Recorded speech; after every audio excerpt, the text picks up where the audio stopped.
A couple of the easiest ways to fail at running your business are trying to run your business without determining your priorities or most urgent problems to address, and trying to manage too many priorities or trying to solve too many problems at once.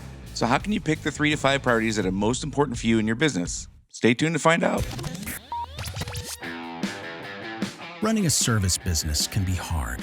It is not unusual for business owners in industries like contracting, home repair, auto repair, business-to-business services like janitorial, IT and accounting, and many others to feel overwhelmed by all the priorities facing them at any given time. Between addressing the needs of the customers, managing the employees, figuring out the financials, and getting processes in place, feeling like you're making significant progress on your business journey can be difficult. Welcome to Service Industry Success, hosted by Brian Harding. Each week, Brian will look at real-world strategies for building the business you are dreaming of, while also sharing tactics to get through some of the most frustrating parts of business ownership with a lot more ease. Let's get started. I have bad news for you. You and I are only human. That means we have a finite number of things that we can do successfully at any given moment. And therefore, we can only focus on a limited number of priorities. If we exceed that number of things we're trying to manage, our effectiveness at each one diminishes, sometimes pretty significantly. So think about this. If you have 3 to 5 goals are the most important thing for your company to thrive, and each goal has 3 to 5 measurable objectives to reach the goal, that means you've got between 9 and 25 objectives to manage. I would say that's quite a handful. I would say that for most people, that's a pretty, that's a lot. That's a definite load. And trying to do more than that would really be difficult for most folks I know.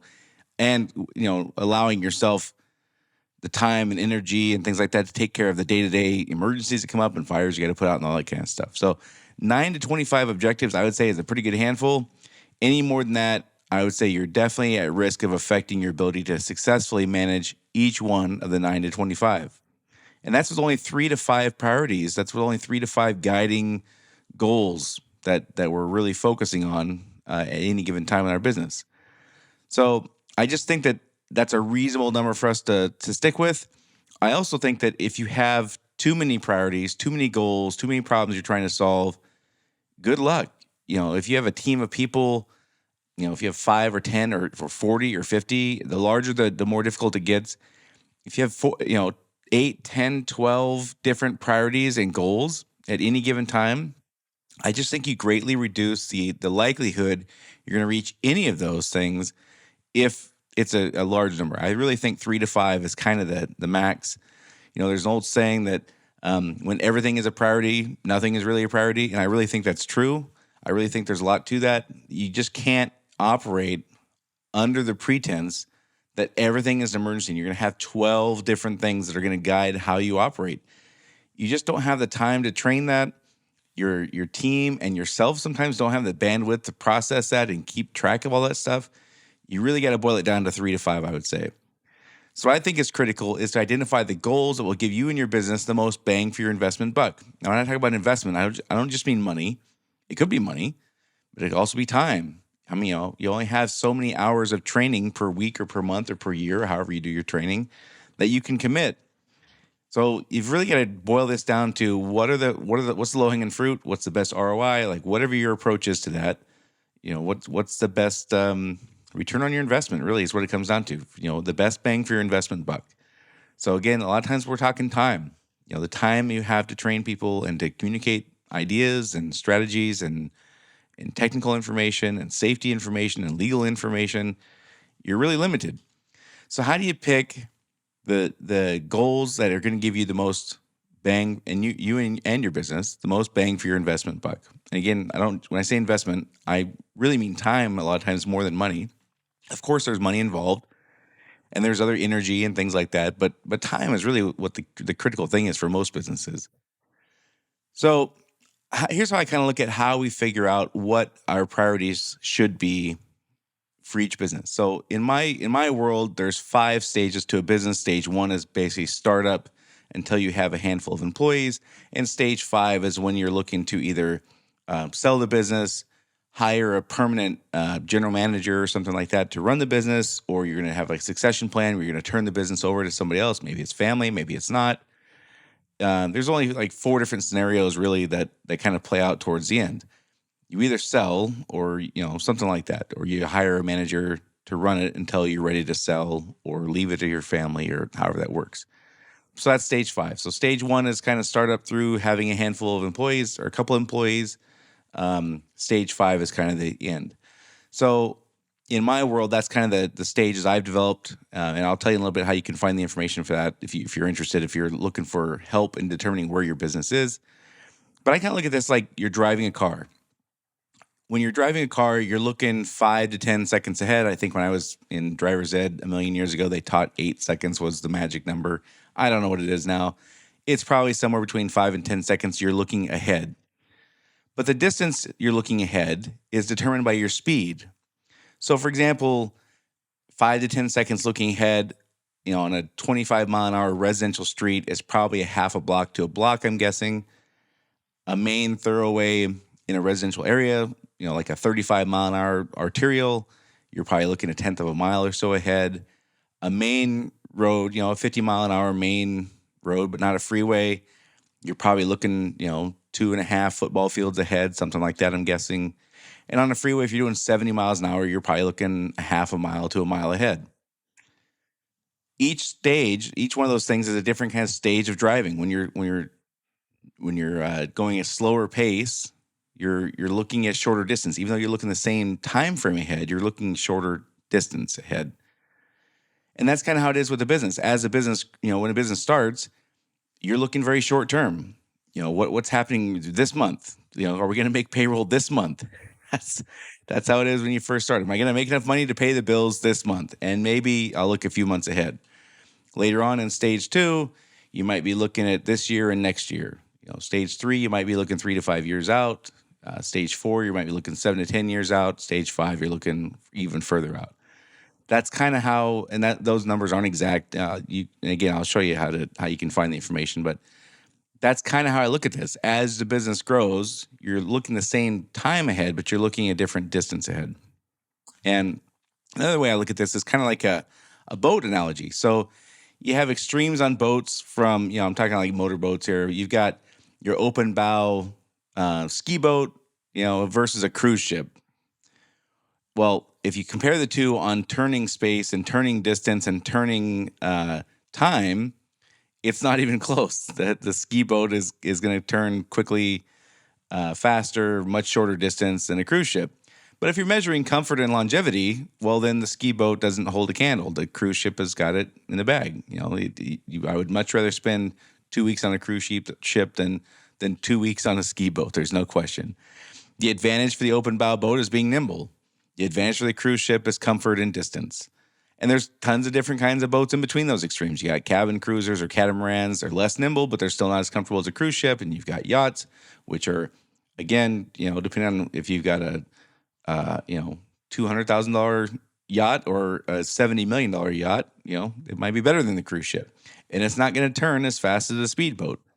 So we kind of have to look at our businesses as, when we're new and the business is young, we're very nimble. We can adjust, we can turn on a dime, we can make quick adjustments. That's our advantage. What's not our advantage is longevity and comfort and safety. We don't have that built-in comfort. We haven't developed that yet. So it's not comfortable for many years. We won't have a reputation of being around. We don't have proven success. There's a lot of things in the beginning that give business owners anxiety that they just don't have to worry about 7 years later, 10 years later, 15 years later. There's just different, strengths and weaknesses for each one. So because each one has its strengths and weaknesses, that's what if you're talking about boats, that's what the pilot has to be mindful of as they're navigating through the water. Is my strength being nimble or is my strength stability? And that's the kind of same thing I'm talking about with a business. Businesses at different stages have different priorities based upon how far out the business owner is looking. As your business grows, you delegate the oversight first, of course, of immediate needs, like getting a specific job done or getting a specific task done. Those are things you delegate. They're quick, You don't have to worry about it. You're looking further down the road. You delegate those things to somebody who can take care of it right now. Then later on, as the business continues to grow, you begin delegating medium-term tasks like maybe scheduling or maybe HR or maybe accounting, maybe technical training. Who knows? There's tons of stuff you will delegate as your business grows. Eventually, you'll delegate even longer-term tasks and now even some decision-making to your leadership team. And if you grow the company big enough, you'll delegate the major part of the decision-making. Like who's the Twitter guy? Whatever. He just stepped down. He delegated the entire future of the company to somebody else. That's kind of how this goes. If you build a company big enough, Google did the same thing. The two guys that started Google, they completely stepped away. The entire future of the company has been delegated to somebody else now. That's just the progression. That's how it goes.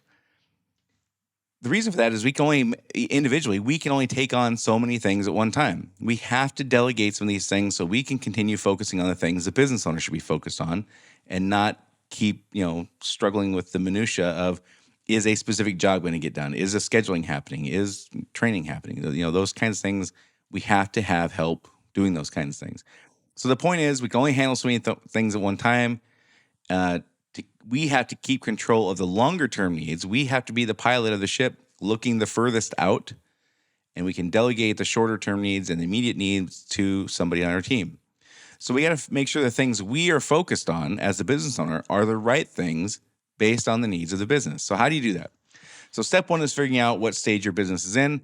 If you have a reliable, trustworthy way of doing that, great. If you don't and you would like some help, I can get you the link to the Service Industry Success Path that I've developed is serviceindustrysuccesspath.com. That's it. It'll take you right to a place where you can download the PDF. You'll have to give me your email address, but I don't think I've emailed anybody in months. The most I will ever email is once a week. So I'm not a spammy guy. I don't really enjoy that kind of thing. Serviceindustrysuccesspath.com is where you can find it. It breaks down the 5 stages into milestones and action items and how far ahead you're looking, like what your priorities are. It breaks it all down in a way that I think is very easy to understand. So, but again, if you don't want to use that one, that's fine. Just you got to figure out what stage your business is in. That is first and foremost, so you can go on to the next step. Next step then is deciding what time frame your primary goals are going to be based upon. In the beginning, your primary goals are going to be based again on this month, maybe next month, maybe later this quarter. And as the company grows, you have to look further out in advance. You need more distance to turn, just like the cruise ship. You gotta be thinking ahead and looking ahead further, because you need more time to adjust and adapt. That's just the way it works. So you got to figure out the company based on where it's at today. What time frame are my primary goals that I'm going to focus on, and the business is going to focus on? What time frame are those going to be based upon? Then step 3 is determining your 3 to 5 goals will drive your business and which you are going to stay focused on. So let's talk about that for a minute. One of the things that we have to deal with is staying focused on priorities that we have established and goals we've established and growth for the company and again, taking care of the needs of the company based on the company's size and where the company is today, and managing all the things that get thrown at us throughout the week or the month or the year. If you look at how many times somebody walks into your office or calls you on the phone or whatever your situation is physically, like where you're located, and they're like, hey, we got a problem. How many times you deal with that a week or a month or a day or whatever it is, those things are going to happen. And what I see, which is way easier to see from outside the company than inside the company, is people get spun out on those things or they become hyper-focused on those things. Those fires that come up, those emergencies that come up, trump the goals that the business owner has established, or they haven't established any goals. And so the goal is always taking care of the problem that was thrown at us last week. And the problem with that is we don't ever get any consistency. We don't ever get a chance to teach our people, here are the things that really matter, no matter what. Yes, we're going to deal with things as they come up, but we also got to always go back to these 3 to 5 things, that these are our priorities right now. And, you might change this once a year. You might change it every 2 years, every 3 years. You might change it whenever you figure out you've grown from one stage of your business to the next. Whatever it is for you is fine.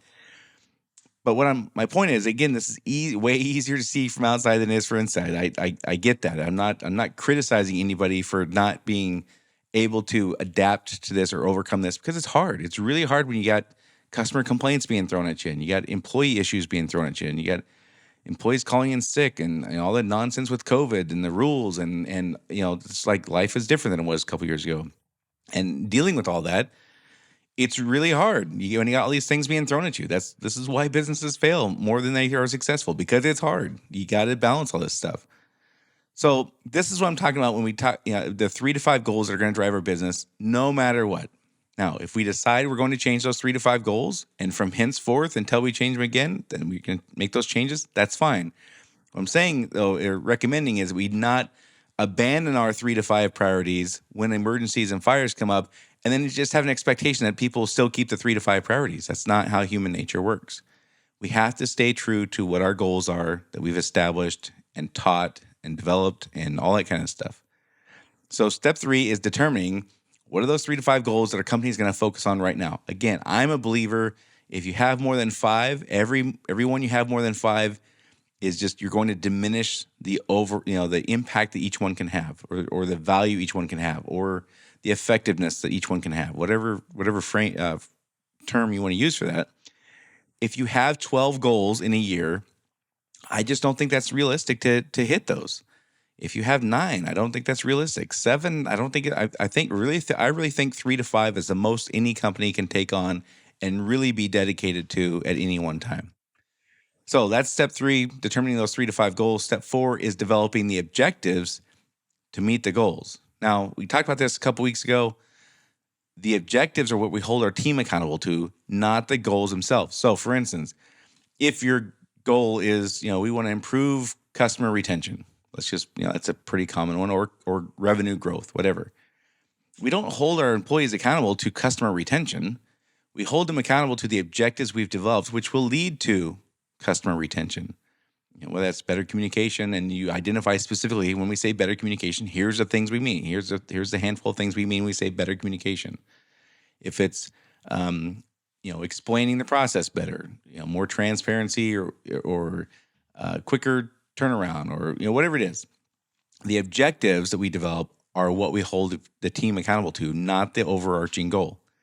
And step 5 then is to teach the goal, develop the objectives, develop the KPIs, and create a process to implement and monitor progress for each one of these things. So that's what I'm saying. If you have 3 to 5 of these goals and you go through the process of doing all these other things, that is a lot. That's a lot of work in a year for any one person or even a leadership team to take on. That is a massive amount of things to get done and hope to have a reasonable amount of success. Before I move on, I want to take just a quick moment and tell you again about the book that I released. Sales have been great, by the way. Thank you for that. And I've gotten a number of messages from people saying, hey, I read the book and I liked it so much I bought 2 or 3 more as gifts for friends. I think that's fantastic, obviously. Thank you very much for that. Again, you can go to sisthebook.com to find that. It's really helpful for people who want to have specific, applicable strategies for managing your team of people. The book is not about business overall. The book is specifically about managing people. And there's tons of stuff in there I learned from very good mentors. And I'm really glad to hear the people who have read it now. It's been a few weeks that it's been out.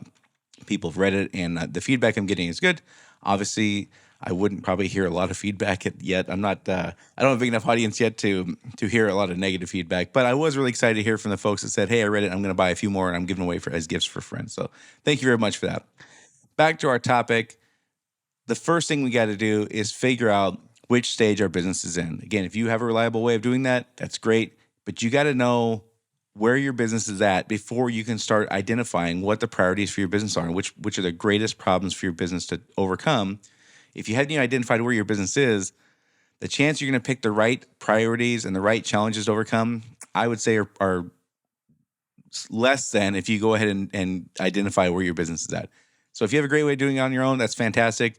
I'm not trying to push the one I have. Mine's free. If you want it, it's great. I think it's great anyway. ServiceIndustrySuccessPath.com is where you can find that.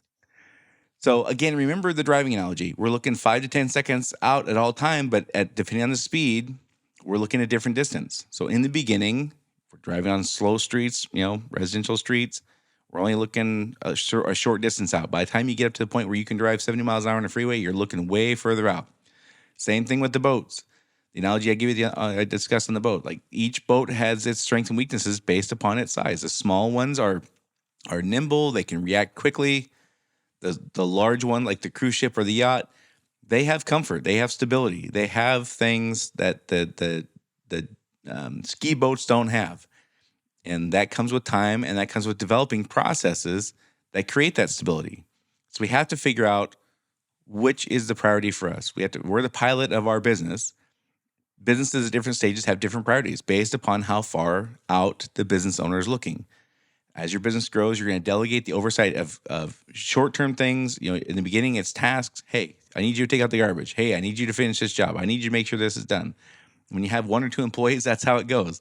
It's very short-term things. And as a business grows, the things you delegate get medium-term and then long-term. And eventually, if you grow big enough and you have the right management team in place, you delegate the whole thing. That is because you can only handle so many things. You have to keep control of the longer needs of the company, longer term needs of the company, and delegate the shorter term needs. That's just because we all recognize that we are human. There's a finite number of things we can really be effective at managing at any one time. So we have to make very much sure that we are focused on the right things based on the needs of our business. And how do we do that? Step 1, what is the stage of your business is in? Step 2, decide the time frame your primary goals for the business are going to be based upon. Again, that's included in the service industry success path thing I talked about. The time frame's already in there. Step 3 is determining your 3 to 5 goals that will drive your business and which you are going to stay focused on even when you get the customer complaints, even when you get the fires, even when you get the wrecked vehicle, even when you get whatever challenge is thrown to you Monday morning when you walk in the door. Yes, and we're still going to focus on our 3 to 5 goals. Step 4 is developing the objectives to meet the goals. Again, the goal is not the end topic. The objectives are what we teach and talk about. So step 5 is creating a plan to reach the goals, teach the objectives, develop the KPIs, and create processes to implement so we can implement those, hold people accountable, and monitor progress. So those are the 5 steps that I would recommend. Again, don't forget sisthebook.com if you want a copy of the book. Service Industry Success Path is where you can find the information for the stage of the business. That's all for this week. Again, this is easy stuff to see from the outside. It's one of those forest and trees things. This is super easy to see from the outside. It's not easy to see when you're in the thick of things. So this is just, we're dealing with human nature here. We're trying to take on a lot of things, and we just have to remind ourselves that there's a finite number of things we can manage effectively. We have to really be laser focused on the things that are going to make the most benefit for our company at this point. So thanks again for listening. If you haven't had a chance yet, please share this podcast with a friend or colleague who's a business owner in the service industry, like contractors, auto repair shops, home service providers, janitorial, IT service providers, CPAs, doctors, lawyers, anybody who provides a service rather than sells products. That's who this podcast is for. If you have time and you haven't done it yet, please give us a rating review. That's how we grow podcasts, is sharing, rating reviews, all that good stuff. And I sure appreciate all the people who have done that so far. Thank you very much. And I will see you all next week.